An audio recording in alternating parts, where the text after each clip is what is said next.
Behind me is the Old Don Jail, the site of the last two instances of capital punishment, not just in Toronto, but in all of Canada. But executions go back a long way before that in Toronto. Let's find out more.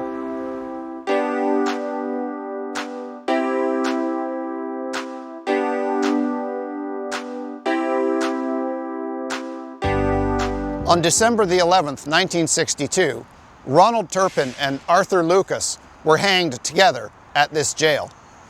They had no connection to each other. Turpin had murdered a police officer earlier that year, while Lucas had murdered a drug dealer late the year before. They weren't even the first dual executions to happen here. It had happened twice before at this jail, although in both of those cases, the two accused were convicted of murdering the same individual. But the first recorded execution in Toronto happened way back in 1798. Let's go visit the site. And that's where it happened, on October the 11th, 1798. Now, I hear some of you saying, surely they didn't execute a guy at the King Edward Hotel. No, they did not, and don't call me Shirley. The hotel wasn't built until a little over a century later. But at the time, that was the location of Toronto's first jail. A small wooden structure with just a few cells and a wooden fence surrounding the jail yard. A man named John Sullivan was out drinking with a buddy when they ran out of money. They wanted to continue drinking, and in their drunken stupors, they came up with what they thought was a great idea: forgery. Eventually, the forgery was discovered. His pal fled, ending up in the United States, but Sullivan was apprehended. He was tried for passing a forged banknote, and upon conviction, he was sentenced to death by hanging, which is a common thread in all of these stories, because hanging was the only form of capital punishment used in Canada after the end of French rule. The punishment may sound disproportionate to the crime, but at one time, there used to be well over 100 different crimes for which capital punishment was an option. The hanging didn't go well. As it was the first in Toronto, there were no hangmen available. So a fellow prisoner agreed to do it for pay and his freedom. Now, as we shall hear later, even professional hangmen sometimes get it wrong, and this guy was no professional. On his first attempt, the rope snapped. Sullivan tumbled to the ground, still very much alive. The second attempt was successful. In 1824, that wooden jail was replaced by a larger stone jail located nearby, on the north side of King Street, just east of Toronto Street. The new jail was also the site of executions, the most notable probably being the 1838 hangings of Peter Matthews and Samuel Lount, who were convicted of treason for their roles in the previous year's Upper Canada Rebellion. Their hangings took place in what today is Courthouse Square, located between the jail and the later Adelaide Street Courthouse behind me. That courthouse was built in 1852 and spent about half a century serving as the court for York County, which at the time included the city of Toronto, until the court function moved to the new City Hall, which we know today as Old City Hall. I did a video about Old City Hall. There's a magic link up here, and I'll put a link down in the description so you can find it when you finished watching this video. In 1840, this jail was replaced by another newer, larger one on Front Street, and then that one in turn was replaced by the Don Jail. Back in the day, executions were public spectacles. Kind of like how in medieval times rulers would display the severed heads of their enemies on pikes as a warning not to step out of line. Public executions served a very similar purpose. They reminded the public of the consequences of crime. They also assured the public that justice was done. And they were a form of entertainment too.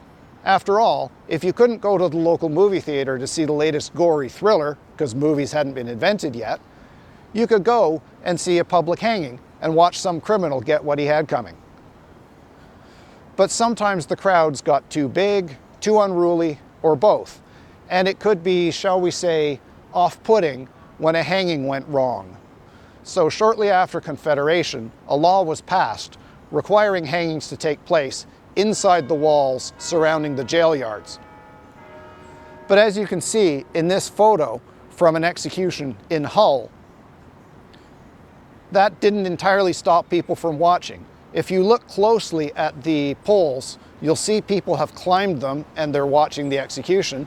And there are also some people watching from the roof of the building in the background. So that law bringing the executions inside the jail yard wasn't the end of the story. Now, I've only mentioned state-sanctioned executions, so you might be wondering, were there any lynchings in Toronto? The answer is yes, although I've only found mention of one. A man in Whitby locked his son out of the house on a cold winter's night without proper winter clothing. When the lad found his way back inside, his father tied him up and sat him so close to the fire that the heat killed him. The man fled to Toronto, where a mob discovered him near where Eastern Avenue crosses over the Don River. They strung him up from a tree.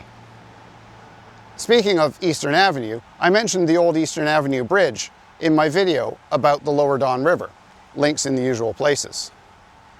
Earlier, I showed you a photo demonstrating that bringing executions inside the walls of the prison enclosure was not entirely successful at preventing them from being public spectacles. Here at the Don Jail, every execution from 1908 onwards actually took place inside the jail, after one particular grisly botched execution a few years earlier.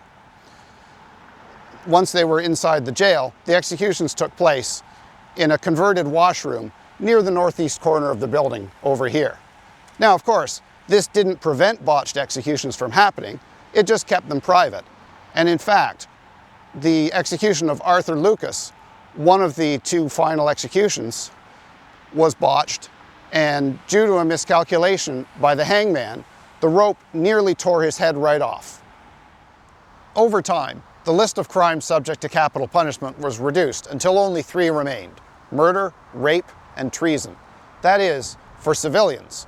The military had other capital crimes, including desertion, and they used the firing squad rather than the noose. Execution was the mandatory punishment for murder until 1961, when murder was divided into 2 categories: capital murder, for things like premeditated murder or murder of a police officer, and non-capital murder. By that point, rape had already long since been reclassified as a non-capital crime, although nobody had actually been executed for rape in Canada since the 1800s, other than in cases where the assault proved fatal. Ultimately, in 1976, capital punishment was abolished for civilians, with capital murder becoming first-degree murder and non-capital murder becoming second-degree murder.